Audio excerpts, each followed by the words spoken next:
This is to certify that Movie Chats has been classified for live streaming.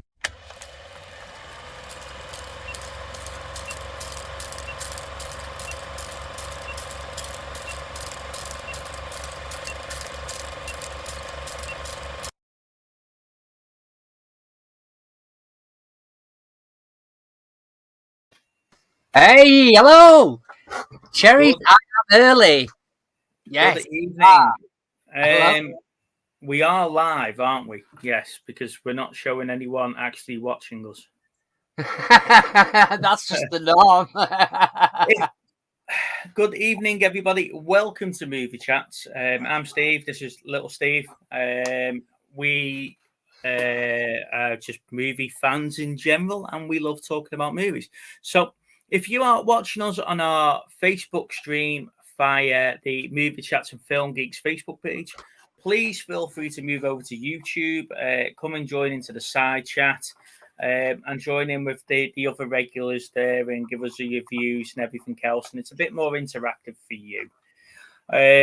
This week's show is a little bit different because we have a double bill for the movie year review. We are looking at 1980 and we are looking at 2008. So that segment's going to be a little bit longer today, but it should kick off some interesting conversations between Steve and I about what we've been watching and what we like to watch from those years. And there's been quite a bit of movie news as well this week. I'm going to do a separate video on the San Diego Comic-Con and the Marvel release and stuff like that, because they have released phase 4 to 6 now. So we know exactly what we're going to get and when we're going to get and who's going to show up and when. So there is a separate video being done on that. So I won't go into that in too much detail on this show. So apologies if that's what you're tuning in for. Steve, how was your week, sir? How have you been? I've been working, so it's been terrible. Hey, Rich. But yeah, it's not been too bad, mate. It's gone a bit quick. So I got to today, and it was like my first day off, and I'm thinking I need to watch my own work. So I've watched that this afternoon. So, but yeah, other than that, it's gone pretty quickly. Funny enough, I thought today was Wednesday, and then someone said to me, "Oh, it's Thursday tonight, aren't you on?" And I said, "Oh, yes, I am." And then, shit, I haven't watched the film, so I did exactly the same thing. I watched that this afternoon. Yes. So let's see who we've got in. We've got Cherry in, and we've got Rich. Cherry says her mum's on the way back from M&S. Kathy, what are you doing going shopping when we're live? You know we're live. How dare you? Cherry, you can put your mum in Movie Chat's prison for that one. It's a bit harsh, but never mind. Other than that, yes, the week has been good. Cherry saying the SDCC lounge. Yes. Comic-Con. I'll just say Comic-Con. It's easier. The Comic-Con Lounge 5 would look good. Yes, they did. Some of the releases of the toys and figures and stuff like that look absolutely amazing. As a collector of physical stuff, it is going to be an absolute nightmare for me. Looking at some of those Star Wars stuff and stuff like that, and some Star Trek releases that are going with Strange New Worlds and stuff. You thought Marx Enterprise looked good, you know, the Playmobil. Some of the stuff that they announced and that they were looking at releasing was absolutely superb. So yes, there will be a video about the Marvel releases, and there's also going to be a video about the Star Trek releases as well. So I won't bog our live down too much with that stuff because I know that you shout at me for talking about Marvel and Star Trek. No. Good evening. Thank you for joining us, buddy. Long time no see. I hope you're all well. We've just been like passing ships, haven't we, mate? You've been sick, I've been sick, and we've not seen each other. It's definitely going round, isn't it? Hey, Peter, it's definitely going round. Evening, Peter. Sorry, mate. I did see you sign on earlier on, but I had to come and get ready for this evening, so I've not had a chance to play with you this week. I'm sorry.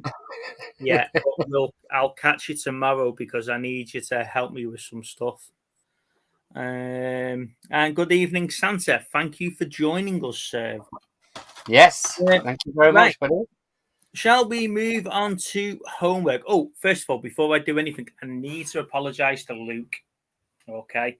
As you know, Luke's my little brother-in-law, and he's been helping me doing the VTs and stuff like that. And I was a little bit unkind to him last week. And I know he's learning the work in progress and stuff like that. So I have reverted back to the old ones for this week, while the other ones are work in progress. And I do need to catch up with Luke. So Luke, I apologise, mate. And you do great work. As you see from the intro to the show, he does some great stuff. So yeah, thank you, buddy. I really appreciate it. We are a work in progress as a channel, and Luke is working wonders in the background. So yeah. Let's move on to the homework, shall we?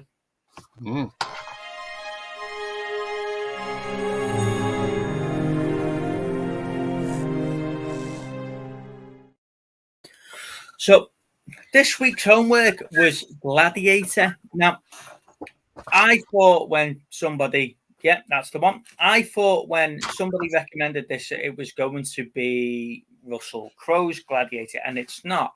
No, it's not. And I was pleasantly surprised. Now, I did notice this was Corporal Downey from A Few Good Men. He's one of the privates that are up in trial for A Few Good Men, isn't he?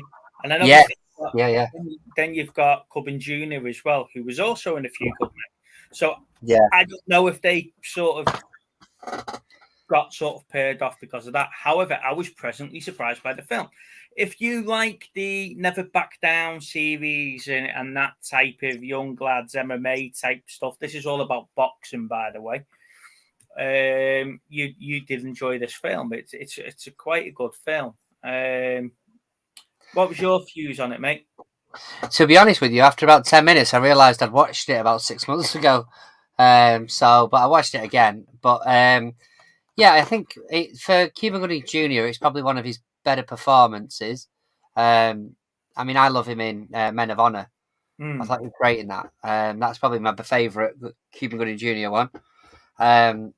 James Marshall. I don't know whether it's just his acting or whether it's sort of he's meant to be playing sort of the quiet guy, but his acting didn't seem that natural. Really, I mean the movie overall was good, and I like him who plays Horn in it. The Brian Benny, is it Benny? Yeah. The guy out of Cocoon. He's a good actor.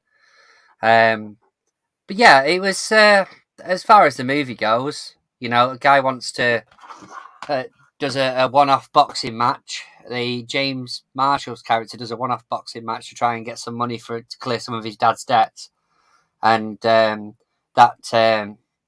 guy from Cocoon basically tries to put when he batters the other guy, he sort of tries to pull him in. He says, "No, I'm not interested," and then he states that everyone has a weakness. It's sort of like a betting ring on young lad boxing, isn't it? Yeah, they all train in the same gym. They all fight each other in. Yeah, the betting's a bit rigged, and then the fights are uneven and etc. like that. And like you say, this lad moves into the area. He gets into trouble with some of the local kids, and he ends up punching one of them outside of a cafe, and that's how he gets dragged into the boxing. Hey, Stu. Yeah. An arena. It like I say, it was a very pleasantly surprising film. Yeah, it was definitely a 90s movie, wasn't it? Yeah, I didn't know anything about it going into this film, and that's why I'm loving The Wheel, because The Wheel's giving me stuff to watch that I've not seen, and it's people's recommendations. If you haven't seen it, go and watch it. It's like you say, his acting's a bit wooden.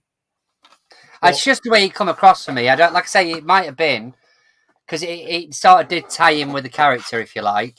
It was a bit of a mystery to everybody, wasn't it? Because he was sort of from out of town. Yeah. But just the way he sort of come across, obviously playing off against someone like Cuba Gooding Jr., that's quite a big character, you know. But yeah, he just that was the only thing I would sort of knock it for. Really, was just some of his acting wasn't as believable as I'd want it to be. You never really knew what sort of emotion he was going through. unless he was absolutely kicking the crap out of someone. Even when he was boxing, he didn't look too angry. He didn't. His facial expressions and No. even that final fight at the end. Yeah. So you get the cliche fight. He goes up against the big bad from the film. Yeah. Even then, he doesn't give anything away. No. I mean, the thing is that for regards to the storyline, there's a lot of tick boxes, isn't there? You sort of going, yeah, that's included. Yeah, that's included. We've got a love interest. Yeah. We've got a mate that gets battered, and it plays out a very similar story to quite a few movies back then. It's like a teenage Rocky meets Never Back Down. Yeah, I would say so. Yeah. Yeah, but from the 90s. Yeah. You've got that typical 90s feel to the film. Yeah. Yeah, it was good. Overall, it was good, mate. Stu's put here that the Samaritan looks promising. Yes, it does. It does look promising. Now I'm interested to see how they pull that off. Really, the Samaritan. So overall, yes, I'd say go and watch it. Don't think it's going to be a big Hollywood blockbuster because it isn't. But it's a good hour and 40 minutes ish. Yeah. It's probably about that. Yeah. Yeah, it's a good film to fill an afternoon if you've got nothing else to watch. Yeah, I think it is one of those movies you can switch your brain off. Yes, definitely. Right, shall we move into the final year review for It's time. Let's go. Let's do it.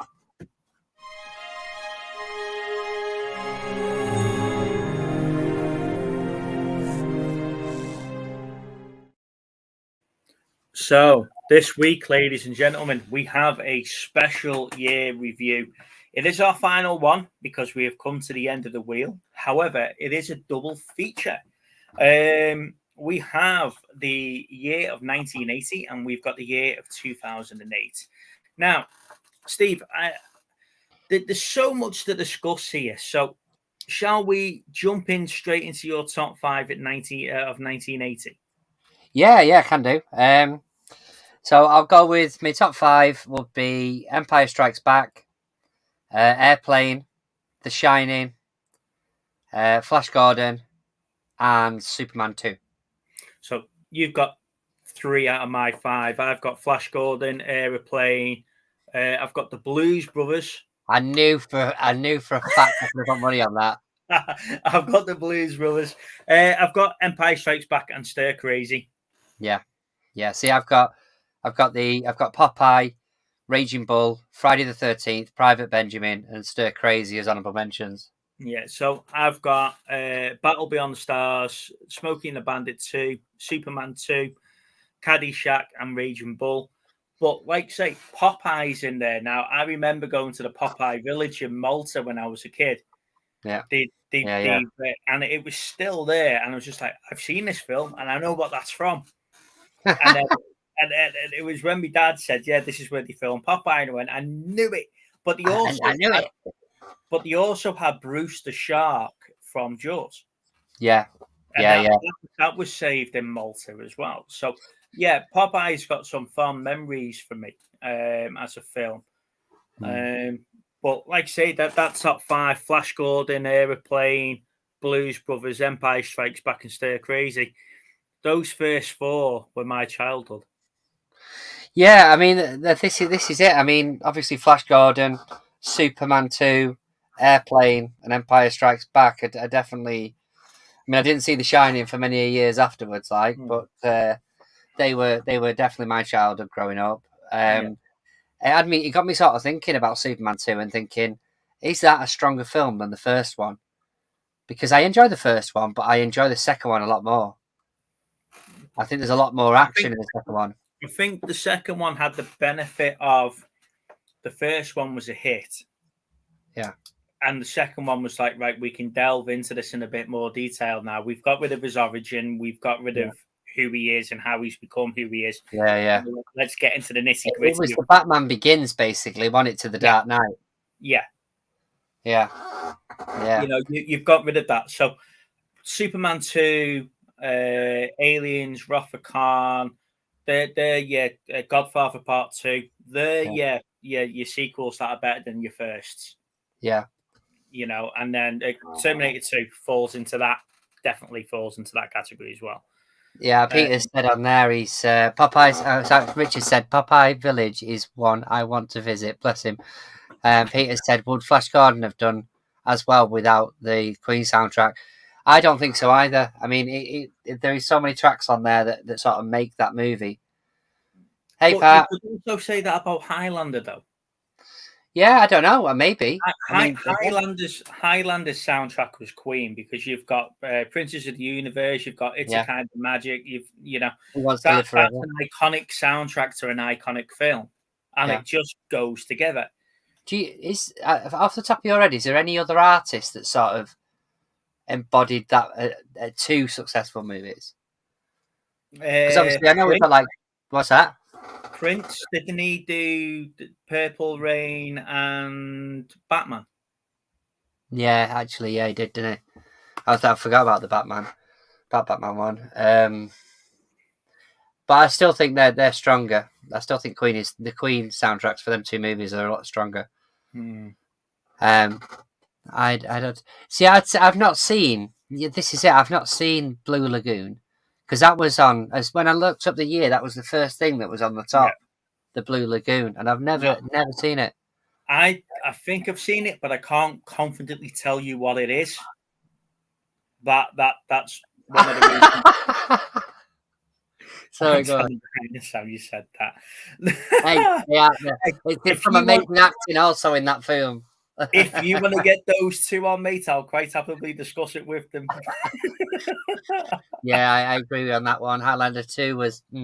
Now, if they finished Highlander with Highlander 2, I could have forgiven them. Yeah. However, the fact that they brought Highlander 3 and then they brought all the Immortals back and all the silly magic and everything happened in the future and they were all fighting again, that's when it ruined it for me. I could forgive them for Highlander. Do you think? I think the thing is that I think Highlander would have been held in much higher esteem had it just been the one movie. I think the pressures to actually make sequels can sometimes sort of derail it, if you like. But I don't think the two series did it any favours either. No, they were just cheesy 90s, mate. Yeah, I don't think they did it any favours either. 2008. Now, your top 5, mate. What's your top 5 of 2008? I haven't gone with the top 5. I've gone with the top 10. Okay. Because I thought this was going to be relatively easy, and there's still a load that I would have put in there, to be honest. I've gone with The Incredible Hulk, Tropic Thunder, which isn't for everyone, but I enjoy it. Twilight, Gran Torino, Wanted, The Wrestler, Step Brothers, Iron Man, Taken, and The Dark Knight. So I've gone with top 5 because I stuck to the rules. Yeah. I went with The Happening. Yeah. Gran Torino. Yeah. Bronson. Yeah. The Dark Knight and The Wrestler. I think The Wrestler is a cracking movie and it's so understated. Yeah. Now my mentions. Okay. Yeah. Now I was torn with putting The Wrestler in my top 5. But I love the film. I think Mickey Rourke was brilliant in that film. I think it shows the lifestyle of an older wrestler. And you can just imagine the likes of Hulk Hogan and Kevin Nash and all that, like Roddy Piper, living that sort of life if you weren't still in WWF at the time. My mentions, I've gone with Cloverfield, Tropic Thunder, Taken, Hancock, and Jumper. Now, you might have noticed I've left out Iron Man and The Incredible Hulk there. Yeah. Because at the time, they were great standalone movies for what was going to be something bigger. It's a shame they never carried on with Ed Norton with the Hulk, but something broke down in negotiations with Ed Norton. They were on the verge of doing it, and then all of a sudden, bang, they've stopped, and then Mark Ruffalo coming. Yeah, I think he at the particular time, I think he might have been a bit of a diva, to be honest. I think it was another Terrence Howard situation. Yeah, I think it was something along those sort of lines. You see, I've mentioned Jumper and Hancock in my honorable mentions, but I also had Role Models, Rock and Roller, and obviously mentioned Bronson. You've mentioned Bronson, sorry. The Hurt Locker, Death Race, and 21. So there's a lot of movies there that I would quite easily watch over again. Especially even my honorable mentions, 21. I don't know how many times I've watched that movie. Yeah, That's a cool movie. That and Death Race, obviously with Jason Statham. That went through a period of being on TV all the time. But obviously Guy Ritchie's movie, the Rock and Roller, with that was like I think that was one of Tom Hardy's first. Yeah. Which is that's an understated movie as well. But to have sort of The Dark Knight and Taken as my top two for that year, I would have quite easily have had one each year with them. They still would have been my top two for if it was 2 years different release. Yeah. The Dark Knight was just an absolute standout film. Oh, it was a monster. Brilliant. And like I say, to be in the same year as Iron Man and the Hulk as well, that shows how good it was. Gran Torino was just something different for me. I didn't watch. I never watched that. I never watched that type of film, and now Gran Torino's changed that for me. Now I'll actually give that sort of genre a chance. It was, I was more sci-fi and whatever else, and I just fell in love with Clint Eastwood's character in that movie. Yeah, he was amazing. It's like he didn't give him monkeys, did he? In the end, no. And like I say, Bronson. We've watched Bronson recently. We've talked about Bronson several times on this channel. Tom Hardy was just brilliant. It's just interesting the fact that now he's applying for parole again, Bronson, so he might be out by Christmas.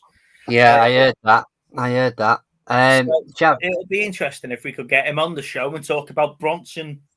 We'll have Brian and Tim on. Oh yeah, we'll just get this lovely guy on the show. That might hit the ratings a bit. Shabbos put Highlander 2. I remember the weird alternate ending where the woman and Highlander turned into Consolations and Queen came on. It's a kind of magic. I don't remember the second one too much, to be honest. I remember having him on VHS. Jumper was shockingly poor. The game was terrible. I remember that. I never played the game, but I really do enjoy the film. I like the premise of the film. I like the premise of the film. I didn't even pick up on Slumdog Millionaire being 2008. No, well, I thought you would have been because it was a chick flick type of film. I love Slumdog Millionaire. I think I think there's a few bits in it that are a bit difficult to watch, but that's like sort of like Blood Diamond. That's the same. But the payoff for the movie is really good. Sort of a really good sort of good feeling movie at the end of it. Tropic Thunder was hilarious. Yeah, like I say, I would imagine it's probably cancelled nowadays. Did you see the studio try to apologise for the blackface? But then but then the cast have come out and go, ignore them. We're not apologising at all. I mean, it's just if it's not for you, then don't watch it. That's as simple as that for me. Saying that was the same week where the creator of Friends paid £4 million to a black charity because the cast wasn't diverse enough back in the 90s. That's madness, isn't it? Right. So yeah, to make up for it, she gave £4 million away to say we should have been more diverse in the show that we filmed 30 years ago.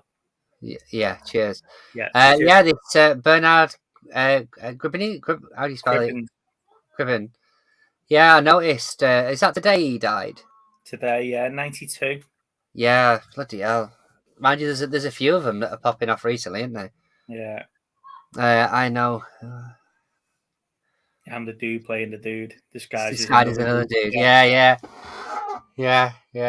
Right. I have done the highest grossing films and actors of each year. However, I haven't delved into what movies made them rich for that year, though, Steve. Okay, so it's just because that will take too long. So, highest grossing films for 1980. Airplane. Surprisingly not. Empire Strikes Back. At number 1. Friday the 13th. Nope. Superman 2.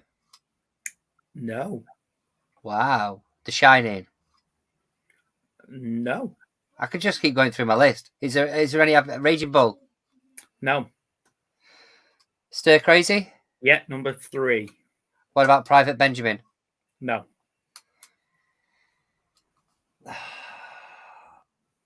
The Blue Lagoon. No. Oh. It's 2 films that neither of us have mentioned. Yeah.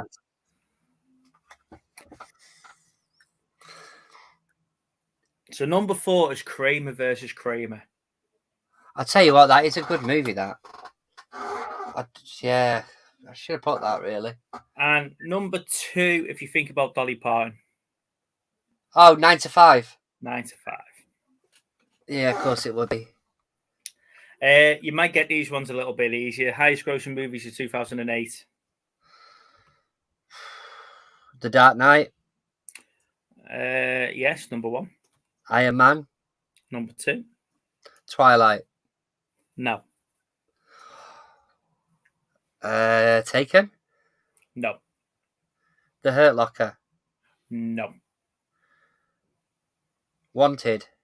No. It is a film that neither of us have mentioned at number 3.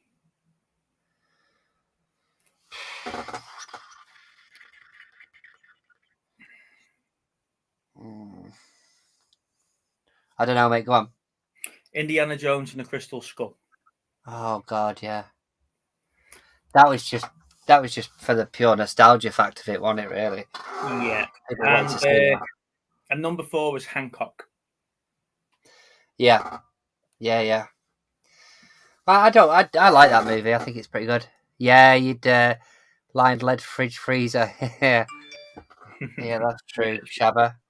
Shabba's put the Hancock. He must have been typing that just as I give the answer away. Yeah, I would have as well. Right, we'll get the easy one done. The highest grossing actor of 2008.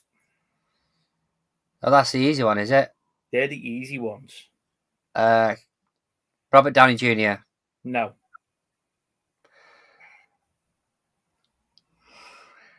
Two of these have been on the highest grossing actors list of 2005, 2006, and 2007.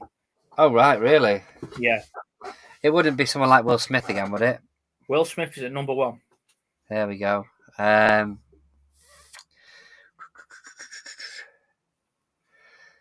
Let's go with Ed Norton for Incredible Hulk. No.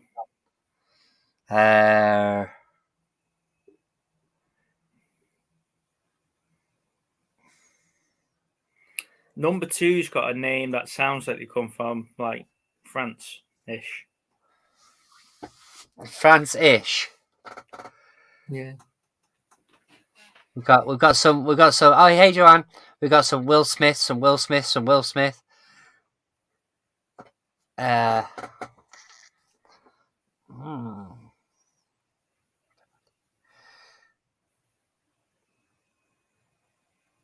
Shia LaBeouf. Yes, you're right, John. Well done. That's the one. Thanks, Joanne.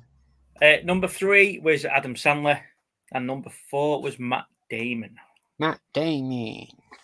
So, as I said, those bottom 2 had been in that list in various positions for years. A decade. Yeah. Number 1980 is the harder one, mate. Should I give you number 1? Because I don't think you'll get it. Yeah, go on. Jane Fonda. Okay. So yeah, you wouldn't have got that in a million years, I don't think. To be fair, I'm not looking forward to trying to guess the other ones, to be honest. Should we give the chat 2 minutes to have a few guesses? Yeah, maybe Christopher Reeves. No.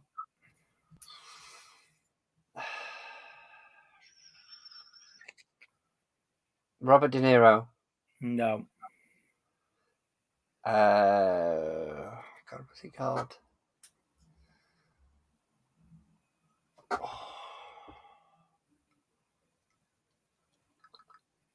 Jack Nicholson? Nope. Leslie Nielsen? No. Kurt Russell? No. Marlon Brando? No. Gene Wilder? No. Dustin Hoffman? No. Robin Williams? No. Henry T? No. Harrison Ford? Nope.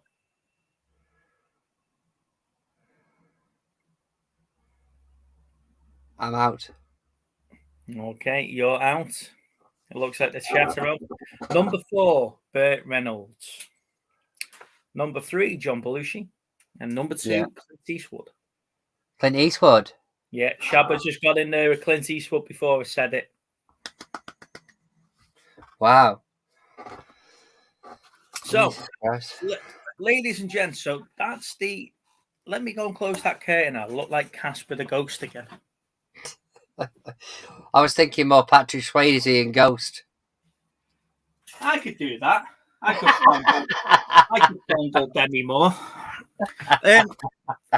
Now we're not fucking dark.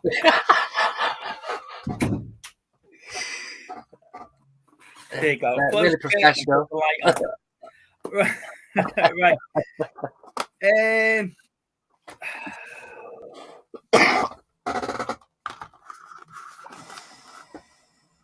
you go. Right.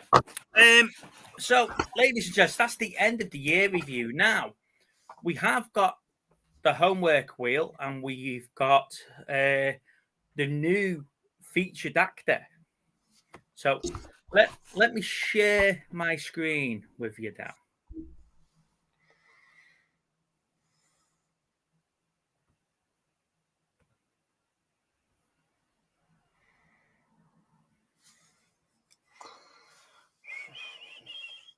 There we go. It's coming. It's coming. There we go. We've got, yeah. Right. So, homework movie for this week. Go for it.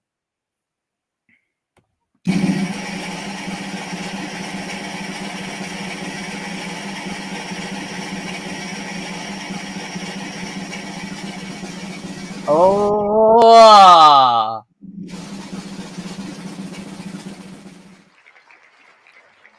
Get Carter. Okay. Now, let's get the fun bit out the way, shall we? There we go. So over the last couple of weeks, we've been building up for this wheel, okay? So we've asked for your recommendations of actors that you'd like to add on. And as you can see, we've been flooded. We've practically got every A-lister from Hollywood on this wheel. Shall we see who our first actor is going to be? It's a big moment. Go on. Someone like Halle Berry, I want to read stuff up. Oh! Harrison Ford. Harrison Ford. You almost got your wish with your Halle I Berry. literally didn't I? But yeah, I've just realised I've got that movie. So that's awesome. I knew it was worth it. Picking that bad boy up. Get Carter. There you go. I'll have to go to CEX. Did you put? Yes, I did, Shabba. I've put them on the wheel. Speaking of CEX, have you popped in and had a look for that bloody Mission Impossible yet? Oh yeah, it was shit, mate. It was all bent. Oh, fair enough. So yeah, I didn't think I wanted to break your little heart and tell you couldn't get it. Okay, so you thought you'd do it on a live instead. Make me feel even worse. Well, I knew you wouldn't cry on a live. So now you just after the views now of me crying. Yeah, you don't see this, ladies and gents, when I video call him and he's in tears over a tent. Don't tell him. Yes, so Get Carter is one of the best films ever. I will review that next week, Stewie, and we'll keep you to that one, mate. Anthony says he's just recorded it. There you go, mate. You've got no excuse of not to watch it. Harrison Ford in Witness was good. Now, the way that these the way that these featured actors is going to work is that we're going to look through all their back catalogue of films that we enjoyed, the good, the bad, the ugly, what performances were great and what weren't, etc., etc. So this is your chance as well, ladies and gents, to do your homework as well. So you need to go off and watch films that you've not seen so we can discuss them, etc.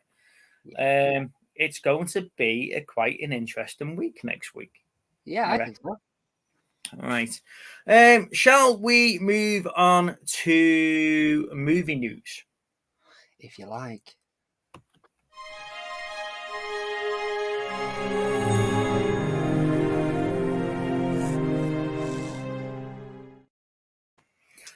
So, as I said at the start, ladies and gents, obviously we had the San Diego Comic-Con over the last week.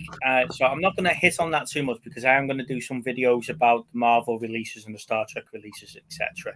They were the big hitters for me in that. However, I have seen this week that Prey, which is the new Predator film, is obviously not getting a theatrical release. It's going releasing on Hulu. And the reason why they've done that is it's Hulu release only for the first couple of weeks. And the idea behind that is that they want to drive up the viewership on Hulu and the subscriber numbers. So they're hoping this is going to be a big flagship moment for the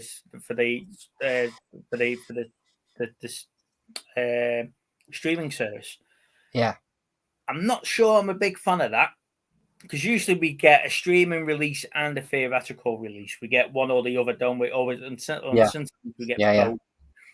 This is subscriber on a B-tier subscription service. It's not your Amazon. It's not your Netflix. It's your Disney. No, definitely not. Yeah. I don't know if that's a good sign for the film either, to be fair, if it's willing to be on that platform as a flagship. Well, I think it would depend on the response with that as to whether or not they then put it out into anywhere else, really, wouldn't it? Mm-hmm. However, my next piece of movie news is the reverse of that. Okay, because the Evil Dead sequel, Evil Dead Rises, was meant to be only getting a HBO Max release. Okay, so that was only going to get released on HBO Max as a subscriber, as a subscription. Yeah. We've had the test footage and the test views done on that film, and it's been quite positive. So they're actually going to bring it out in the theaters as well. At the same day they release it on HBO Max, they're going to have a cinema release. So they changed their release policy on the back of their testing, which will be good because it means that I can actually go the pictures to see an Evil Dead film. Yeah. I think we're about 10 years too late for that. Yeah. Peaky Blinders has got a movie that's been confirmed. Obviously, the cast is the cast from the series, so they're carrying that over, which is what we've liked them to have done with the DCEU and stuff like that, with the existing characters, bring them into the movie. Yeah, that'd be interesting, that, wouldn't it? So the finalizing the script, and hopefully filming will start at the end of the end of 2023. So I'll have to start watching Peaky Blinders. Yeah, I think I'm up to series 3 now, so I'm enjoying it, mate. It took me a while to get into it, but after the first season, I was like, I'm watching these now. Mm-hmm. But yeah, it's not too bad. So, yeah, that should be good. If the series is anything to go by, and the feedback everyone's given for the series is to go by, but hopefully the movie should be okay. So far we've got Prey not getting a cinema release, and we've got The Evil Dead now getting a cinema release, which is good, isn't it? The MCU have confirmed that the new Fantastic Four movie will not be an origin story. So it is going to do what Spider-Man Homecoming did. And we know Spider-Man, we know why he's Spider-Man, and we've now just gone straight in. The Fantastic Four movie is going to be the same. Now, we've had 2 origin films of Fantastic Four.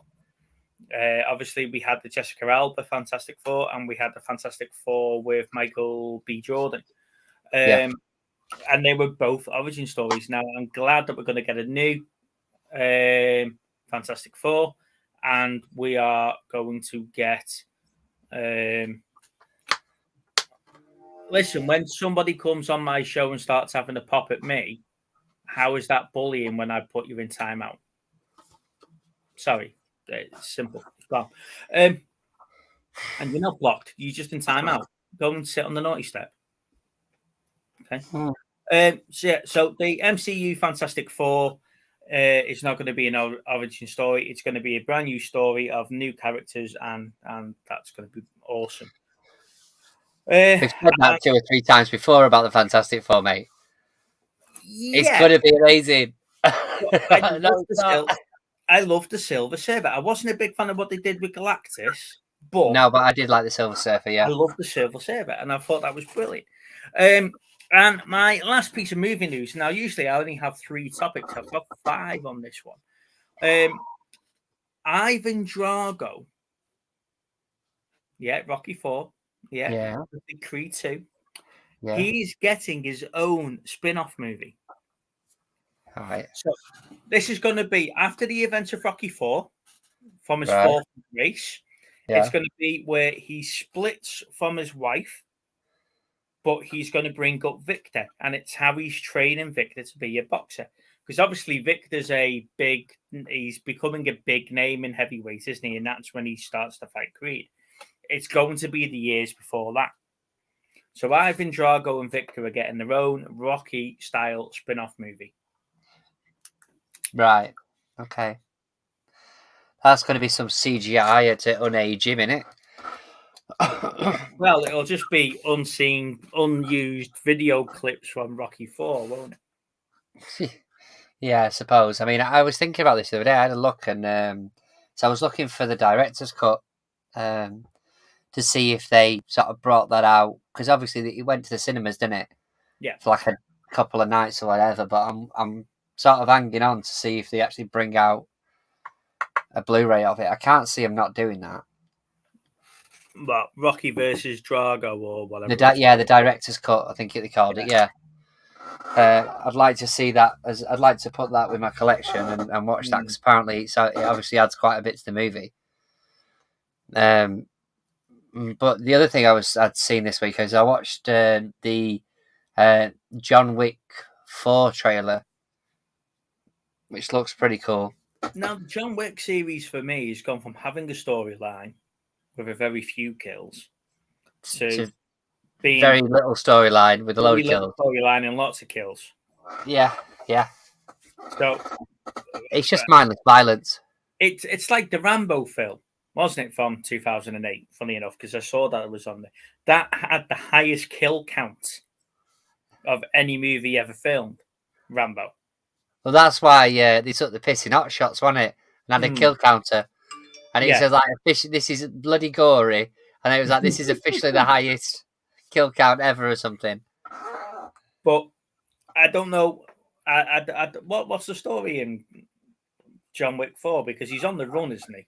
I think it seems to be, yeah. I mean, to be fair, it doesn't really give a lot of the plot away. And if I'm honest with you, I can't remember a lot of John Wick 3. I mean, I've definitely seen that the least out of all of them. But yeah, it's I think he's got Fisher in it as well. Thingy Fisher. Lawrence Fisher. Is it Lawrence Fishburne? Sorry. I think he's in it. Fishburne, yeah. Well, he was in the others, wasn't he? He was the bloke that lived on top of the buildings with all the pigeons. Yeah. I remember me John Wick. Yeah, I think so. I say it's just one of those movies I can just turn my brain off, so I'm not really paying much attention, to be fair. Just enjoying the kill count. Yeah, but I still like a little bit of a storyline. Yeah, well, beggars can't be choosers. When we get a third one, and now we're getting a fourth one. But they're obviously still making a shed load of money out of them, otherwise they wouldn't do them, would they? It's not going to be a complete amazing story through all of them. I like Laughing Fred. Oh, yeah. Now, What's your view on the streaming versus cinematic release theory? What do you Release. mean? Do you mean having it? Well, I mean, the thing is that it doesn't help the fight against losing the cinemas, really, does it? You know, I mean, they've been saying for years that less and less people are going to cinemas, and with the rising prices and all that sort of stuff, you know, I mean, they could fix it quite easily just by charging less and it being less pricey in there. Yeah. And you'd get people flocking to go to the cinemas. Well, did you see Melton Movies' latest review on Nope? On what? Nope. The film Nope. No, I didn't because he did say on it spoilers or something, and I was like, I haven't seen Nope yet, so I didn't particularly want to watch it. Yeah. So what he said is that it cost him over $100 to take him and his three family members to go and see a film. That's including food, drink, and tickets. Yeah, and it's not surprising, is it? Really, and that's the thing, is that unless you're going on a bit of a date night or something, really, a family. I mean, over the summer it's going to be a nightmare for families that are having to take the kids want to see the latest Lego movie or the latest Disney movie or something. Let's put it this way, though: you take your 2 kids, Yeah. or your family of 5, or whatever it is nowadays, because everyone's got more than 2 kids, to the cinema. Yeah. You go and watch a Lego movie, which is an hour and a half long. Yeah. Right?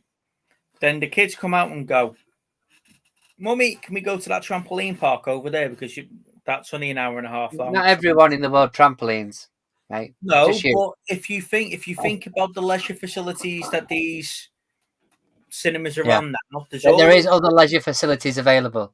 yeah, but there's always like a trampoline park now because they're all the rage, or there's a bowling alley or whatever.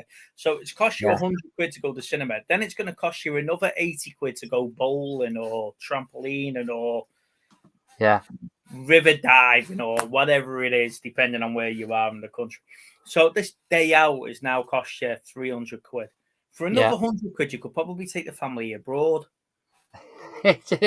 You've worked this out. I am waiting for this argument with my kids.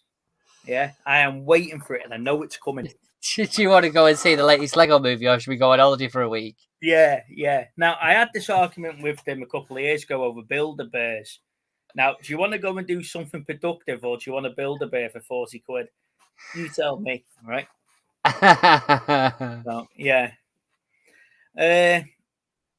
It's going to be an interesting one. Bloody hell, everyone's arguing over who's got the highest kill count. Yeah, she's been trying to tell me for years the trampoline is not a thing. Nice one, Stu.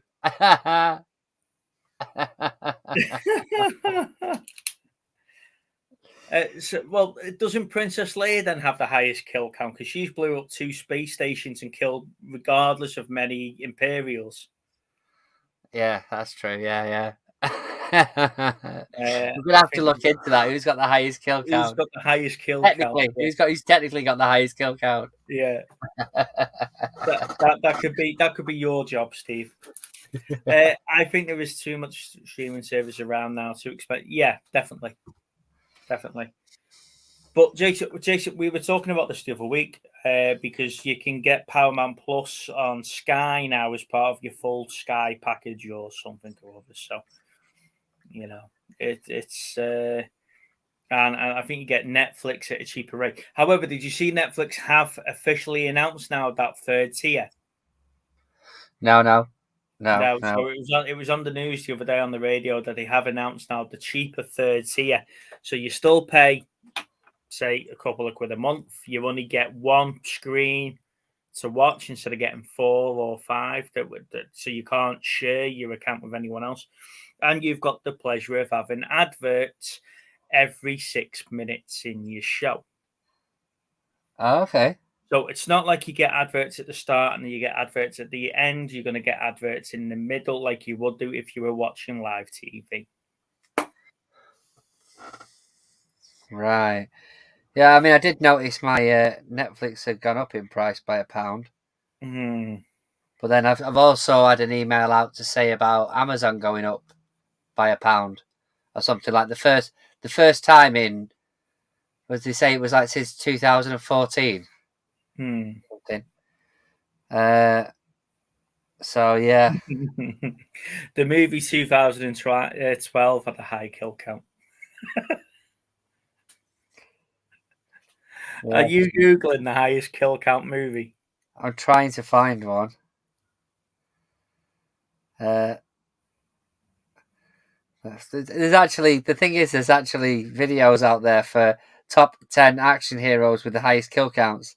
It'd be rude to watch that while I'm waiting, while I'm on here. Right, ladies and gents, we'll move on to pickups. This should be quite short this week, I think.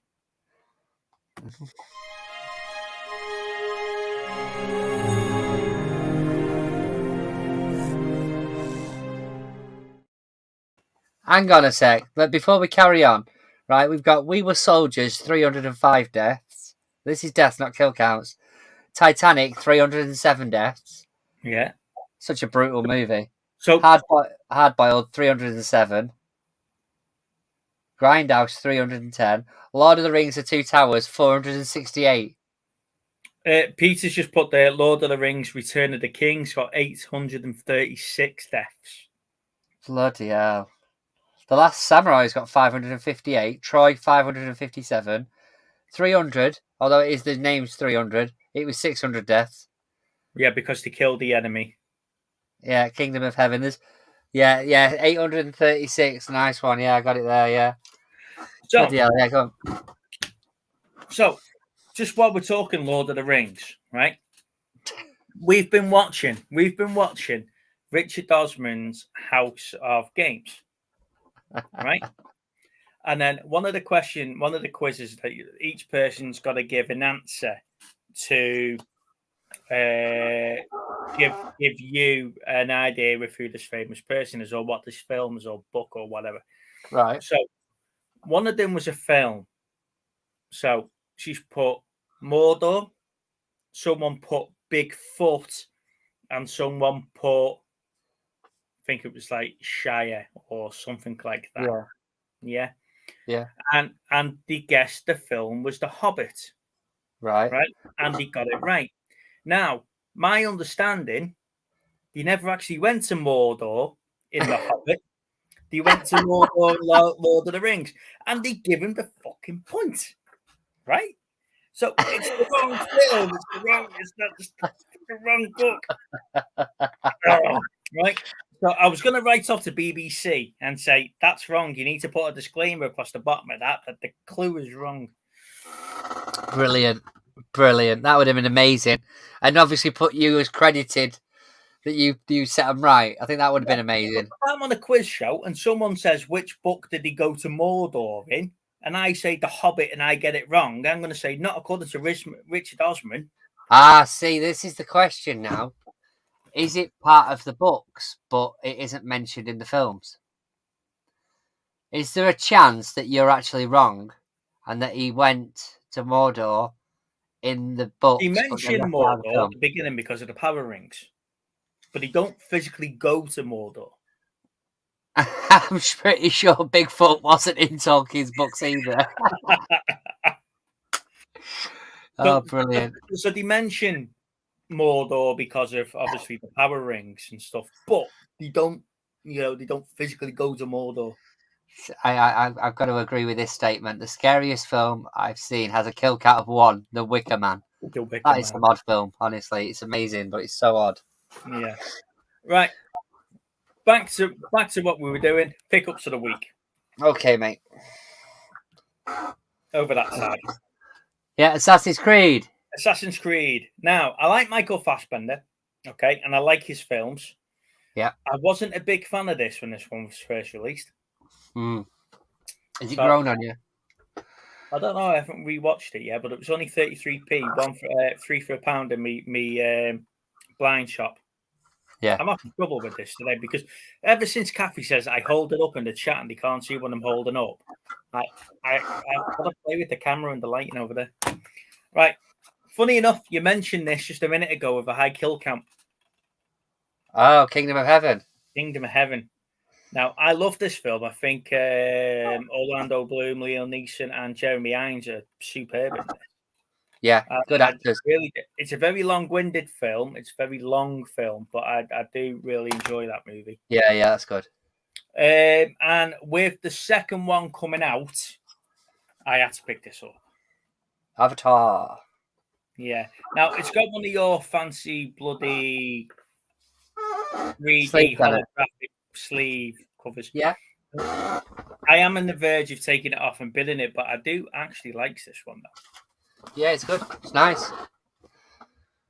It's nice, that one, mate. So I'm going to give them a watch now. They're my only 3 pickups, and it's because we never went to a boot sale this weekend because we have family. I think before the release to the next one, we'll have to do a little mini review of that. Yeah, should we watch party it? 3 hours long. Yeah, can you imagine? Is it 3 hours long? What was the run time? Yeah, I think so. Yeah, give or take, it's about 3 hours long, isn't it? Yeah. Yeah, okay. Avatar watch party. We'll do that. Yeah. Stevie, your pickups? Okay. Get myself comfy. So I spent about £3 today on some random stuff, and then I've got my other stuff here. So it was 4 for £1. So I weren't leaving these in the shop for £1, which was Ocean's 8, Lawless, Law-Abiding Citizen, and Trading Places. I've obviously got the majority of them already, but I weren't leaving them for £1. Same with this, really, this next couple. So I got Wanderlust, I haven't got that. So is that the series? No, it's a TV. It's a film with Paul Ruddin and Jennifer Aniston. Again, this was part of the 4 for £1, so I weren't leaving it. Which is the saga, the beginning saga, so it's the first 3. I thought I'd send that to you, Steve, because I know you love them so much. I've already got the 3 of them, mate. Don't worry. Oh, okay. Well, we'll do a watch along then. We can watch them, enjoy them together, can't we? Yeah, I think mine might have ended up in the car boot pile, though. I think. Bet it has. Shattered Glass, starring Kristen Hayden. Is it Kristen Hayden? That's how I pronounce him. I haven't seen this yet, but it says it's based on a true story. I went for a theme of true story things on the next few, by the way. Conviction, an extraordinary journey of how far we go to fight for our family. The incredible true story of Betty Ann Waters. But it's also a double feature with Never Let Me Go. Okay. Prophet of Evil, which is a true story, based on a true story of a cult leader, which ironically has Mr. Thingy in again, Brian Denny. Mr. Nolly. I was just about to say Mr. Cocoon, but I got Texas Chainsaw Massacre: The Beginning. Also, Kathy's popped in now, and she says we're just leaving IKEA. So yeah, well, the thing is, mate, in all fairness, she could have gone in IKEA about 8 o'clock this morning and still been trying to find a way out. No, so she's been in M&S though. No, IKEA. She's probably been in there since 8 o'clock this morning. No, Sherry said at the start, her mum's leaving M&S, so she's deliberately gone to IKEA. She was probably going to go to M&S, but then went to IKEA first and never got out. That's what I'm going with. Right, Death of a President. So this is about George W. Bush, I think it says on there. President George W. Bush. So, yeah. The original King Kong. Mm-hmm. Which, I mean, they're amazing in charity shops for checking discs because I have the original King Kong. And I also have disc 2 of the King Kong movie, Peter Jackson's King Kong movie. So you've got the original, but the special features of Peter Jackson's. Yeah. I got evening, Dave. Thanks for joining. Hey, everybody. Hey, Carl. The Marx Brothers collection. Yeah. So that's pretty cool. Again, for 25p, I weren't leaving that. I weren't leaving this either, which is the Oasis. Lord, don't slow down. That'll go nicely next to your JLS concert DVD. Well, yeah, but it's really cool. Really nice set. Really thick cardboard as well. Oh, there we go. Thank you, Elaine. Hey, greetings from Columbia. I've not had phone signal all day, but she's managed to get us, so she's not moving. Star. Thank you very much. Okay, so the things I've sort of picked up on my CEX travels this week, I've got Street Trash, an 88 films movie. Mm-hmm. Which I think is I think it says, is it 80s? I think it's 80s. 1987. And then I've bought actually quite a few Powerhouse indicator ones, which are Marlon Brando in The Wild One. Yeah. So that's I haven't got a massive collection of these PH ones, Powerhouse. This one, I can pretty much guess off the front cover what the movie's about, but I've heard of it before, which is Guess Who's Coming to Dinner, with Sidney Poitier. Is it Sidney Poitier? Sidney Porter, and Spencer Tracy and Catherine Hepburn, and then I got two box sets. So I bought one of them first, not realizing what the other one was, and that is the Simbad Collection. Oh, that looks very nice. Yep. So that has a book with Simbad and the Eye of the Tiger, the Golden Voyage of Simbad, and the Seventh Voyage of Simbad. Now, the Eye of the Tiger used to scare the crap out of me. That final battle where he has to kill the big tiger. Well, the thing is with these, right, is it was a limited edition box set. Now, what's pissed me off about this a little bit is the fact that it came with like a sash on it.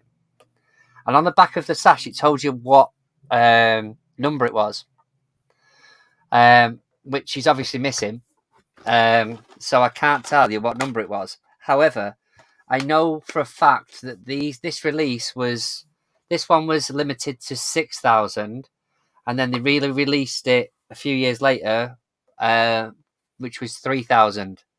However, when they re-released it, the difference between the two releases is that these ones have the DVD and the Blu-ray. So this is the one from the original release, which is 6,000. When they re-released it, it only had the Blu-ray in it. But that's pretty cool, that. Anyway, off the back of that, I've then picked up The Wonderful World of Ray Harryhausen. Harry Hazen. Okay. Anyway, Volume 1, which is 1955 to 1960. So that's this one here. So same company again. But the reason for it is because this guy is the same guy that did the stop animation in Simbad. Mm-hmm. So it's the same sort of stop animation. So you've got the 3 Worlds of Gulliver. It Came from Beneath the Sea, and 20 Million Miles to Earth. So I'm looking on eBay at the moment, and I've just found your Simbad Trilogy Indicator Limited Edition box set, new and sealed, for $49.98.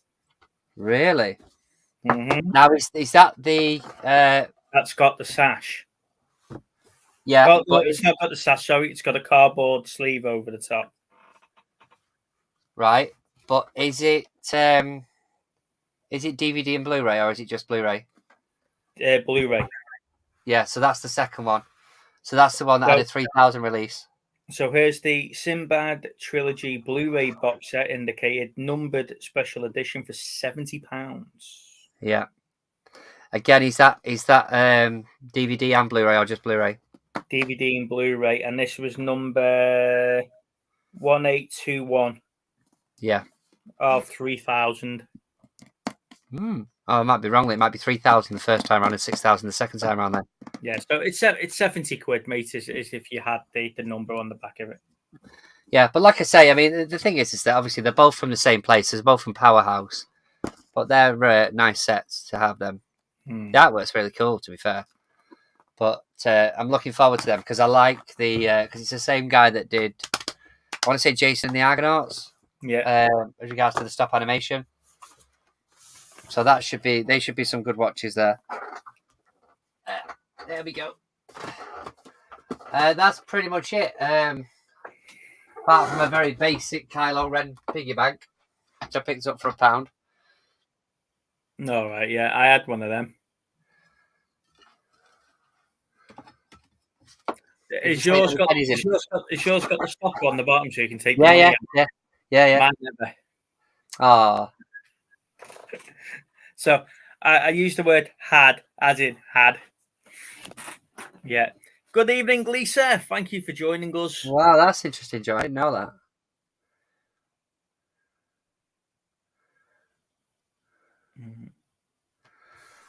Yeah, Harry Harrison stop motion. Yeah, exactly. And that's because the thing is like I said, I picked up the Simbad one originally. I saw the other one, but then I picked up the Simbad one, and then I did a bit of research on them, and I watched a video of the guy saying obviously that he'd done all this stop motion, which was the same as the movie that I mentioned earlier on.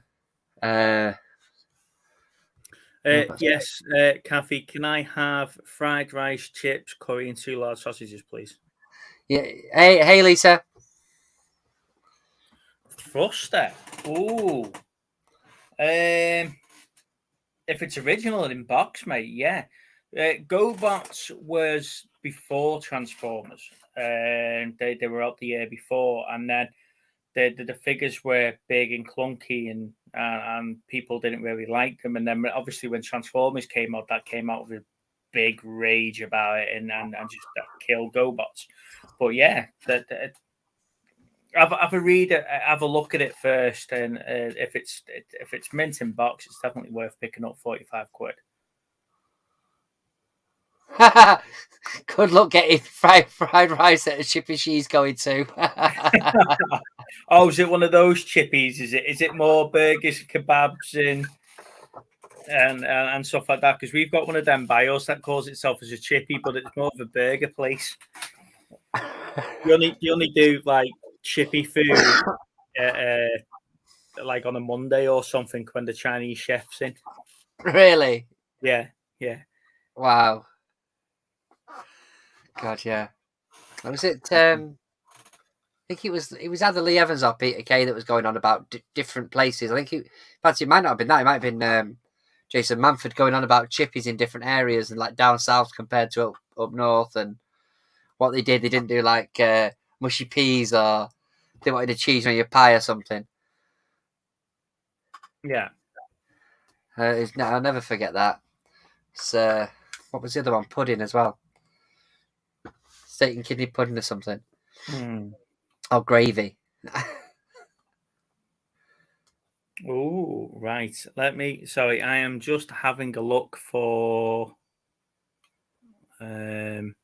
Carl now for 60 quid used to go and 4 on eBay, mate. That's unboxed and played with a few stickers missing. So if you're getting it for 45 quid.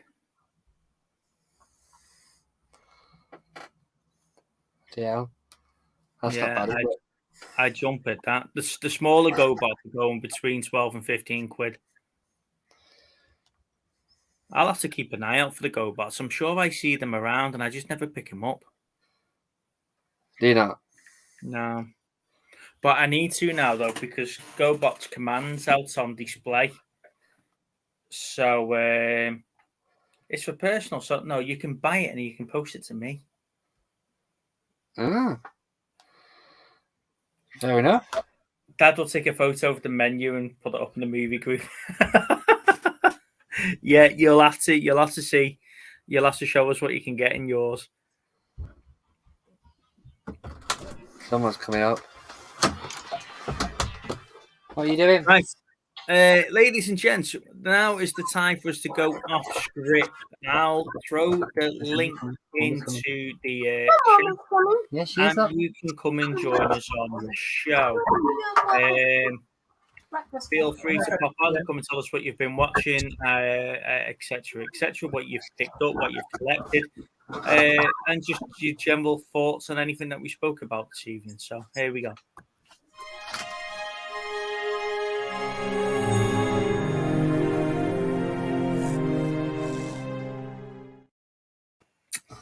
Right, you are right. I'd never shared my mug. Now, we have friends and family around on Saturday, and All right. Dale and Amy, who are our next door neighbours to our left, not Mike and Mel, the other side, have missed Lana's birthday, my birthday, and Mike and Mel's birthday. So they came in with 4 presents, and we all got a mug and a packet of vegan fruit pastels. Right, living the life. Yeah, my mug is...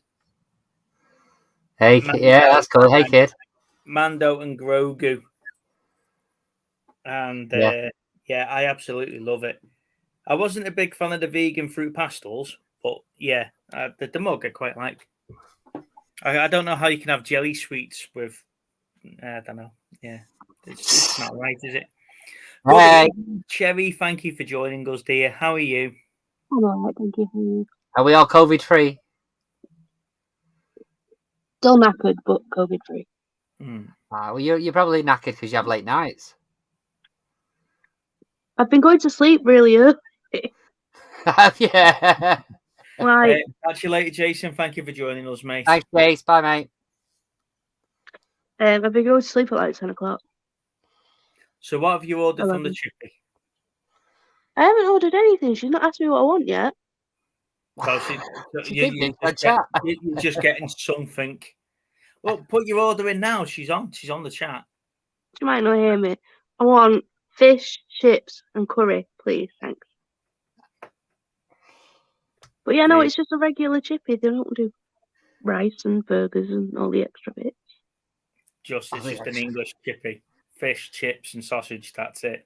Pies, pudding, occasionally onion rings. With the menu now. Scallops. Oh, scallops! I can live with scallops as long as you don't put too much salt and vinegar on it. Then you make them soggy. I like it with salt on, just no vinegar. There we go. So, favorite movie that tackles food, and if you dare say that one with fucking Stephen Graham in. What? Oh right, yeah. No, I think one of the movies I like with food in is Chef. That's a really good movie with what's he called in it? I mean, he's going to be in it now. I've got it up here. 1 second, then I will find out. There it is. I like vinegar, to be fair. With John Favreau. That's the one I meant. All right, okay. That's a really good movie.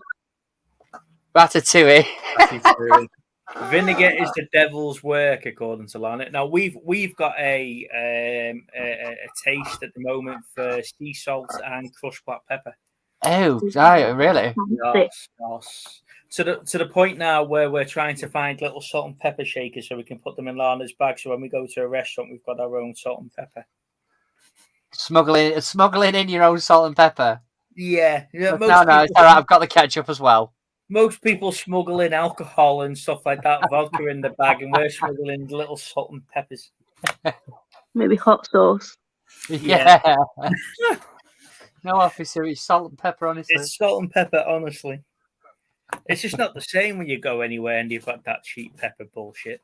Not the same. So what have you been watching this week, Cherry? Sorry, we've gone off on a tangent now, talking food. Oh, it's The Keeper of the Ashes. Okay. There's a documentary, crime, obviously. I watched the one that Steve was talking about, the captive audience one. Yeah. Didn't watch Cruel Intentions because I forgot. I've been doing a lot of sleeping. It's on my list for this week. Okay, I will watch it this week. Have you got it? No, but I'll just watch it on one of the streaming ones. Okay. Thank you.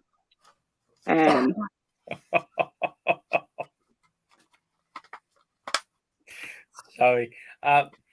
I'm just reading Queenie's comment. You've got Peter saying that Wick is in weeds, but then Queenie puts that much on it that she can drink it afterwards. Yeah, I know that feeling. Do that when I was younger. I used to do that. Like leave like that much when in the bottom of the cone. It's when you put too much salt on, that's when it annoys you, because you're like, oh no, what happened? It just gone. No, Lana, you missed it when she was drinking something else. Now that did make my eyes water. Yeah, no, you're all right. I think I'll leave that one alone. I did. When we went out on the Liverpool night out, little Steve actually threw up in the corner after watching Queenie drink a pint after what was in it. No. Oh dear. I'm not going. The councillor said not to speak about that again, so. And it wasn't vinegar. Right. So, Lana, how do you feel about gherkins? Right. Is this now going to become cooking with movie chats? Are we now cooking with movie chats? Yeah. Like my mum, she brought up the chippy. Right. Yeah. So here we go. You all know on a Friday I have a create your own pizza. It is our Friday night. Hey. It's the only night of the week I actually cook for Lana. Right. Hey, bud. Evening Santa. So I have spicy beef, spicy chicken, jalapeno, and pineapple with chili oil. I feel sorry for your bum. What? Spice doesn't bother me. What's your view on pineapple on pizza? I like pineapple on pizza. I don't mind it. I think pineapple on pizza is okay. That's a no from Santa. That's a no from Santa. Sweet and salty. I'll have like popcorn. I'll have sweet and salted popcorn. I officially have never met anybody as dedicated to his craft as Santa. I'm not being funny. Your wardrobe must be amazing. Like anything Santa related. Yeah, I'm going to GalaxyCon here in a little bit. Oh yeah, that's cool. All right, cool. We're in the summer get up. Summer get up. God knows what the winter's like. Obviously, you've got your mailbox outside your house, Santa, and stuff like that. But are you known as Santa in your local community, or you, Jeff? Yeah, there's probably everybody in this neighborhood knows me as Santa. My wife and I are the Santa and Mrs. Claus in the Raleigh Christmas parade every year. So that's amazing. It's been a lot of fun. Mate, honestly, it's amazing what you do, I would imagine. Wow. That's fucking awesome. I just finished watching the Star Trek Strange New Worlds.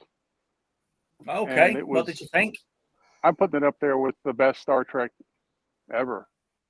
Really? Yeah, I wouldn't say it was as good as the last season of DS9, but okay. I haven't watched DS9, so I just started that. I watched the first hour-long episode, and it's really good too. Yeah. Strange New Worlds is really good. See, season 4 onwards from DS9 gets really, really dark and gritty. So, what did you think of the episode in Strange New Worlds, which had the Gorn in it? I think it was the second to last one or the third to last one. It was sort of like the Predator versus Alien type of scenario. Yeah. And from the original series, they showed the. I live right by the airport. The original series, the Gorn, they actually showed it, and it looked like those creatures from Land of the Lost, who were really comical. They actually explain that in the episode, don't they? They say the little Gorns are all quick and everything else, but as it grows older, it grows more rigid and a bit slow. And so they actually explain that, and they said, "Why? What does a baby Gorn look like?" And it looks like an alien chest burster. Yeah. And I guess it was the very first episode of Deep Space Nine. They have the Gorn as well, and It's just like Aliens, except multiple instead of just one. It was like 3 or 4 of them coming out. Yeah, and then you've got the death scene at the end where he jumps off the cliff. That's like the end scene in Alien 3 where she sacrifices herself, isn't it? And it's... I don't know how you managed to do it, but like, you managed to get the information in there that if nobody's seen it, if somebody's not seen it, you will have ruined it. He does, But doesn't he? Literally. I don't know how you do it. He thinks that if it's been out for at least a week, everybody's seen it. So. Everyone's seen Strange New Worlds. That episode aired about 3 weeks ago. Well, 3. Okay, I'm not going to argue. I'm not. It's your show. It's only one episode in the series. I've not watched any of them, but you just managed to go straight to the end. I haven't. That's a middle episode. I can tell you what happens at the end of this first series. But if you haven't watched Strange New Worlds, go and watch Strange New Worlds. It's a great series, and I deliberately not talk about Star Trek. Cheers, because I don't want to ruin it for anyone else. The new Trek. Have you seen any of the Comic-Con stuff that came out for Trek? Santa. You're talking about the real Comic-Con, the one in San Diego. Yeah, San Diego. Yeah. Did you see the Star Trek releases and what's coming out for that? That they look absolutely amazing. Yeah, and the cast for Strange New Worlds is really good. The one Spock is Gregory Peck's grandson. Yeah, and I heard that they spend most of the budget on Captain Pike's hair. Yeah. He's got three distinct fringes depending on how he feels in the sea. His fringe moves. Yeah, Lana's right. Do you know what? I hate surprises. I do. I really don't like surprises. She surprised me for my birthday, and I hated it. I kept asking her, have you bought me this yet? Have you bought me that yet? And everything she said, no, okay, well, I'll go and buy it then. And it just kills it for her. She just can't do anything. My mum's the same, and I get it from her. I ruin presents. But surprises, unless they're really well kept, I really don't like them. Because people are really bad at lying. And people are really bad at being, not giving stuff away. And I'm like, okay, something's going on, and you're not telling me, and I don't like it. Yeah, something's going on. Something's happening. I don't like it. Evening, Mark. We'll arrange a sci-fi show only for Mark to come on the channel. It won't be a surprise. Mark, no, it'll be definitely spoiler alert. But Mark's a big Star Trek fan as well. He's a big sci-fi fan as well. So it'll be good to actually be able to get on and have that conversation with someone who's actually watched something in the last decade of sci-fi, unlike little Steve. I don't need to. You ruin most of them. Have you watched Space Above and Beyond yet? No. I just realised what you're talking about. You picked that up about 4 months ago. I know, but you've spoiled most of it. The thing is, my memory is rubbish enough that someone could spoil something. Forget about it. I forgot. I forgot that David Tennant was in Doctor Who. Jessica Jones. No, he was my favourite Doctor. I forgot he was in Jessica Jones because I'd seen it in the trailer. And then I was like, that voice sounds really familiar. Who is it? Yeah. And then he comes on, I was like, ah! So that was great because memory being rubbish works for something. It has its benefits. Yeah, that's true. The older I'm getting, the worse my memory is. Great to see you guys. I got to go. Take care. Have a great time. Good day. Bye-bye. Take care, buddy. Thank you. So it's not that I deliberately go out to spoil things. I just watch things as they're released, and if I can binge watch a series, I'll binge watch a series. I'll quite happily sit there and watch 10 episodes of Next Generation one after the other on a Sunday, and that'll be my whole day, right? And I just feel bad for Lana, really. because She's got it work must be a to do. nightmare. It means she gets some peace, though. It Yeah. means she never gets to watch get- anything without knowing what's happened already. I get my telly time because I watch a lot of stuff that she doesn't watch. Yeah, because she hates the shit that I watch. That's what she calls it, shit TV time. Then she has her TV time, so that's stuff that I don't watch. And then we have our TV time, which is shows that we both watch. Now, heaven forbid one of us watches an episode of something we're both watching without the other one. You know? Yeah, which you know you do, but you don't admit it to her. I never do. I never watch anything that we're supposed to be watching. Yeah, If anything, yeah, I'd yeah. rather watch another episode of my show than watch something that, you know. It's a nightmare because at 7:30 when we're going upstairs, she's making the brews and she says, go and put such and such on the telly. And then I've put YouTube on and I'm watching What Culture, Trek Culture or something like that. And she comes, but you've not got it ready. No, because I know you're going to take 10 minutes making the brew. This is 16 minutes. And then by the time you sat down and settled down, I could have had it on. Sounds You like could have my made the brew. parents.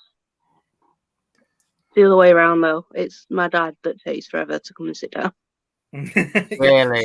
So in the meantime, you might as well watch something on YouTube instead of having the program on pause. Yeah. Yeah. There you go. When baby Steve's in bed at 9 o'clock, that's her TV time. Yeah. Lana gets TV time when the little has gone to bed. When the little one goes to bed, yeah. She says to me at 9 o'clock when it's 9 o'clock, she says, "You're late. It's past your bedtime." Yes, Mum. Okay, I'm going to sleep now. That's a subtle hint. It's a subtle hint.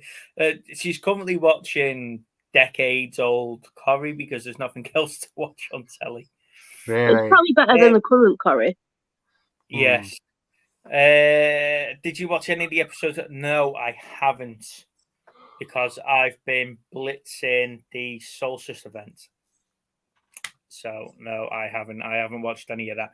I have got it though. I've got the 4 seasons of the show on Fbox, so I'm going to definitely give it a go. But I've been watching a few movies on just basically on Sky recently. I watched, ironically, after I bought it, I watched The Hand That Rocks the Cradle, which is a great film. But I sort of sat there last night after we watched Love Island, and there was the film The Perks of Being a Wallflower, which I've had for ages. I like that one. And It's I been a long really time since I enjoyed it. watched it. Yeah, I really enjoyed it. It's quite a surprising film, but then I was like, I'm sure I've got that upstairs. But yeah, it's definitely worth a watch. It's a bit of a teen movie, isn't it? Well, Yeah. it's right up your street then, isn't it, Steve? Well, this is it, mate. Right up my street. When Right we do the up- Twilight watch along, you'll know. I like the teen and the kids films. That's mostly what I go for, I think. They're just easy Easy. watches. Yeah. I just started to watch the Kevin Hart, I think it's True Story. Oh yeah, Yeah. yeah. Came out last year. Is that the three-parter? I think so. Yeah, I enjoyed that when we were watching that. He does explain, because he explains how he got himself into trouble and that the fact he was sick of apologizing for it and stuff like that. And yeah, it's really heartfelt with some of the stuff that he was saying and some of the way that he was treated over something as trivial as what he done. The Void to the Bottom of the Sea, Peter, we were talking on Xbox the other night, and he mentioned it to me, and I thought he was talking about the film. And he mentioned the series there. He said the first season's in black and white, and then it jumps into like modern day color and stuff like that, and it sounds really intriguing to me. So Marx there saying he searched for it on YouTube. I found it on Fbox, and I can stream it to the telly there. It's like a HD copy. And Joanne says she's really enjoyed The Voyage to the Bottom of the Sea. So it does look like a really good series, and that's something I can get my teeth stuck into. I watched Jack Whitehall's Travel with his father. I didn't realise he brought out another series, and when I was sort of popping around on Netflix the other day, I realised it was like season 5 or whatever now. I was absolutely howling. They're only like 2 episodes long, aren't they? Because Michael's not very well and he doesn't like going travelling. So Mate, I was howling at the first one. I've not even watched. If there is two, I've not watched the second one yet. But it's somehow, so funny. I think it might be the second one. One of them might make you cry because it made me cry, and I'm not emotional about watching stuff at all. Is that All right? Sometimes when those two sit, pardon? Is that at the end of the restaurant? I think so. Yeah. There's a lot of there's some good moments between them two. Honestly, like it's great when you can see Michael kind of breaking character a bit. Yeah. Like he's really good at like staying in character, but I love seeing like the little tiny cracks. Yeah. Yeah. It's funny. Did you see the interview with Michael when he was talking about it? He said they were walking down the street in the States somewhere, and a load of Yanks stopped, and he went, Jack Whitehall's dad, and he was talking to him, and it's just like, oh, it's Michael Whitehall, and he said, if you had looked 10 steps up, there was Jack going, what the fuck, you don't recognise me, but you recognise it. Brilliant. That is brilliant. I love it. Yeah. It's just so funny, honestly. He just laughing me head off, especially when they're at the Gordon Ramsay's restaurant. The first couple of series was brilliant because they were about 6 or 7 episodes long. They did all sorts of funny stuff. The latest ones was just how to get Michael back on the telly. Yeah. I think people have been asking for it though. Yeah, it sort of ruins it for me when it's like the season before they said this was the last time that we were ever going to do it because of itself, and then they brought out another one which was a bit mediocre and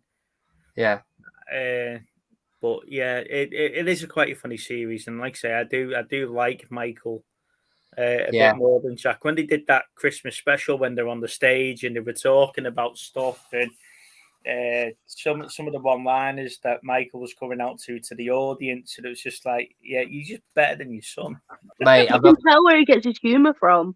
Yeah. I'm not being funny, but Michael doing Poirot. Yeah. Oh my god! And then he's like, "I'll just ring him up and see what he says of it." And he sort of contacts the guy that plays bloody Poirot. Yeah. But then when they're in there doing that murder mystery, and it's like, "You're wrong," and he's like trying to fucking upstage everybody. Brilliant! So I think I'm gonna watch that one again actually because that's a real like feel good thing.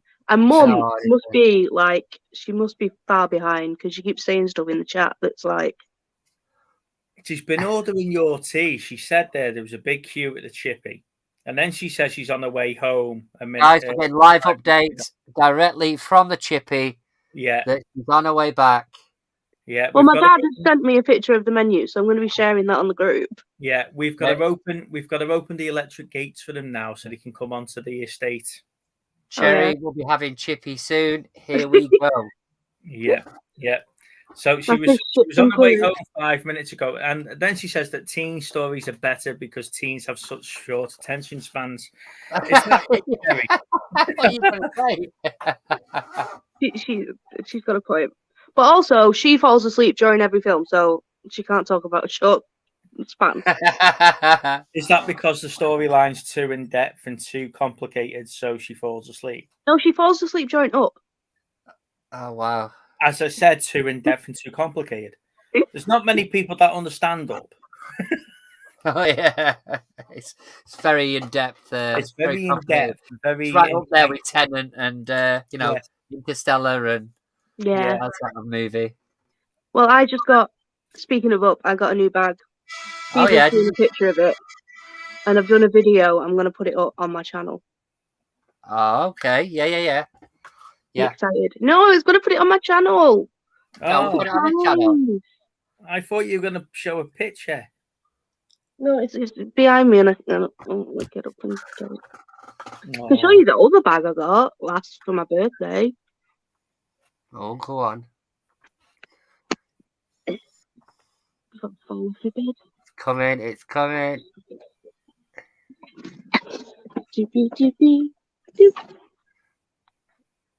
Okay. Oh, that's cool. Inside on that side, and then on the other side. That's really cool. I like that. That is cool. Now, and it's shaped like a book. I picked up a couple of Loungefly pieces at the boot sale the other week. Yeah. Which Lana hasn't listed. So yeah, the woman I kept saying to her, how much is this? And she went a £5 because it's Loungefly. Okay. How much is this? It's a £5 because it's Loungefly. Right. You don't need to tell me it's Loungefly because I know it's Loungefly. I'm not being funny, Jerry. Have you seen his suitcase? Did you watch the video of his birthday presents? Oh yeah, I did see the suitcase. I did. Oh, My dear. suitcase is fucking brilliant. Oh, I can't wait to go on holiday with my suitcase. I want to get one of those covers for my suitcase, like Mm. maybe not with my face on it. Kathy, Do you know when you're at the Christmas. airport? Do you know when you're at the airport and you're seeing all these suitcases that look exactly the same going around and you're wondering, is that one mine? I know for a fact that's mine. Well, that's I the know thing. it's mine. And I can't wait for people to see a 40-year-old man picking up a Spider-Man suitcase instead See you, of a Peter. 4-year-old Take care, boy. mate. Catch you in a bit, Pete. Instead of a Mate. 4-year-old boy, it's going to be a 40-year-old man with a Spider-Man suitcase. It's when gonna I just want to be there when that's coming round a conveyor. Yeah. It's like, which suitcase is yours, Steve? And it's like, da, da, da, and it just appears That one. coming round. Yeah. It's like, yeah, that's mine. Got That's it. mine. Yeah. I am proud.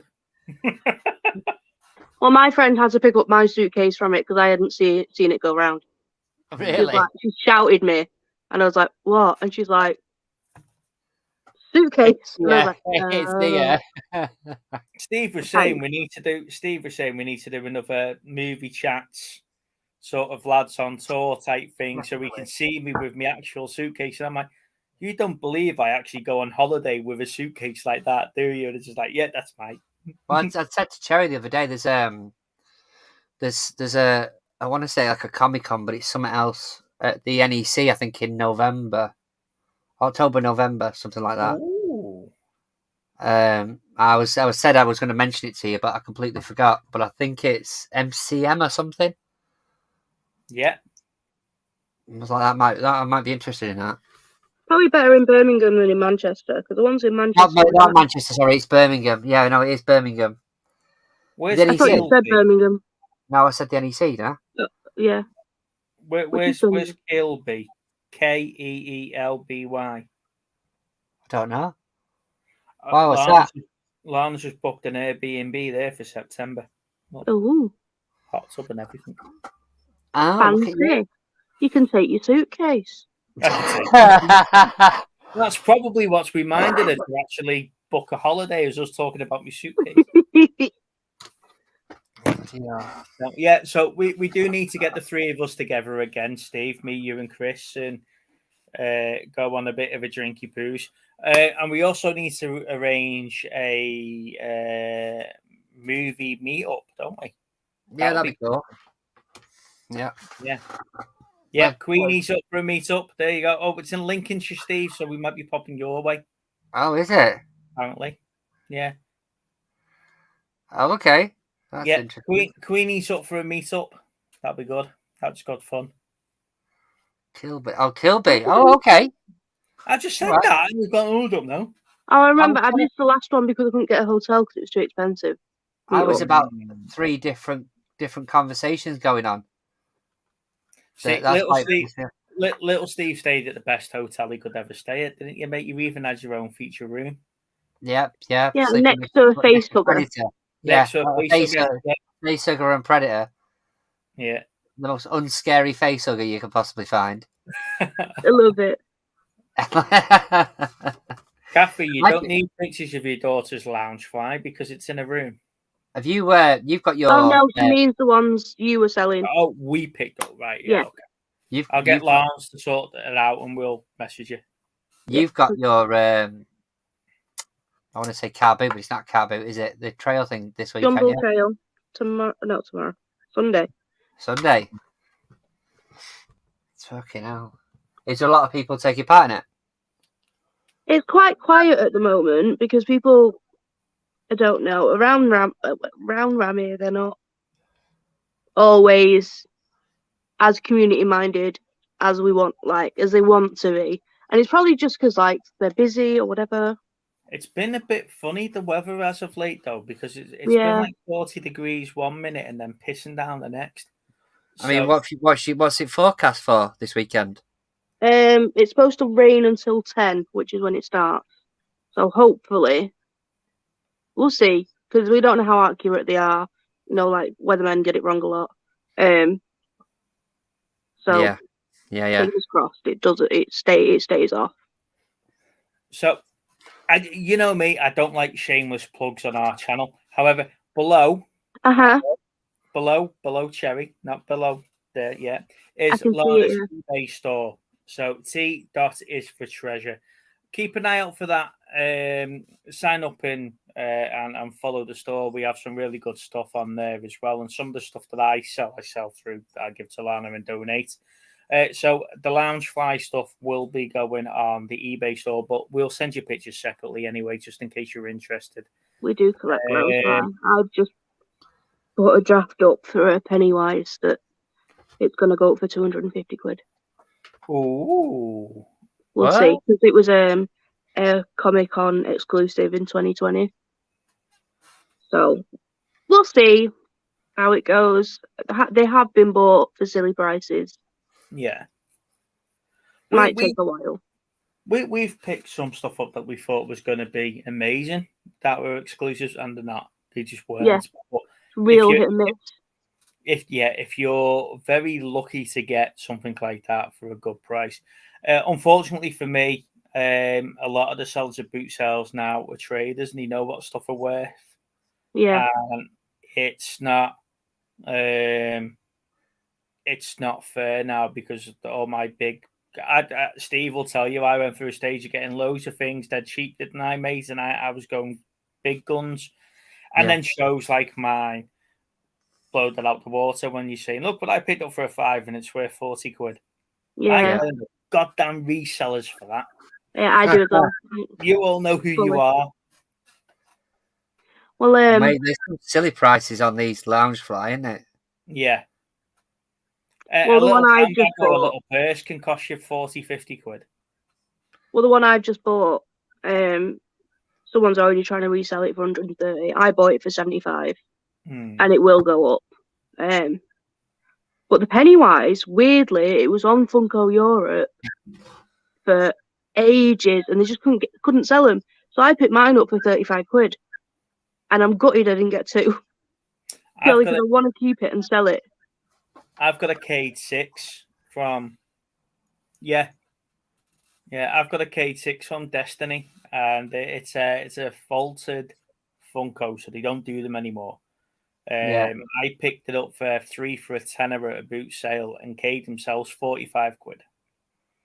Yeah, and he's still in the box. The box has not been opened, so I don't generally keep things in boxes. I like to open them up and have them on full display. And the value to me is having them on display. I own it. I don't want it in box. No, I'm not interested. What happens when I die? What happens to it? And Lana makes millions of pounds of my collection. But she'll be better off when I die. Now I'm worth more to her dead than I am alive anyway. Yeah. So, that was another thing I watched this week. Actually, just reminded me was Adam's Family Values. How does someone dying remind you? I just pictured because in the second one, the brother marries, Fester, isn't it? Uncle Fester. Uncle Fester marries that woman who's a bit of a. I know where you're going with that now. Yes, that's where it came from. There, that's just proper sporadic. But yeah, the best one I had was I had my Funko Pop. I had the crystal meth version of Walter White. Which I bought off someone for about 50 quid. And I think I sold it for about 200 when I downsized a lot of them. But that was vaulted, and that probably is worth a lot more than that now. It's ridiculous how much some of them go for. Yeah, it's just plastic, but it does. I bought a Carl and Ellie one up, and that was 40 quid. But obviously it goes up. But when it's vaulted, it goes up even further. My dad bashed the box and I could have cried. Yeah, that's what I was on about, I think. It might be a Comic-Con in the NEC in Birmingham. Yeah, I think that's where I was looking at. Well, I want to go to Birmingham, so maybe we can tie in with that. Yeah, I'd like to do that, mate. It's strange because I've just got Birmingham in my head, and every time Lana says, "Do you want to go over there?" Yeah, let's go Birmingham. She said, "Do you know how far it is? It's only an hour and a half down the road." Yeah, well, it's not far. It's about the same for us, to be fair. Let's go Birmingham, and I just can't shake it. So one of these days, we're just going to get in the car, and we're going to tell her we're going to Landwood. No, we're not. We're going to go to fucking Birmingham, and it'll be too late. She's already in the car, and I've kidnapped her. And then you find out that week it's just Crufts. It's Yeah. on NBC. It's not comic, it's Crufts. No, I want to go charity shopping in Birmingham.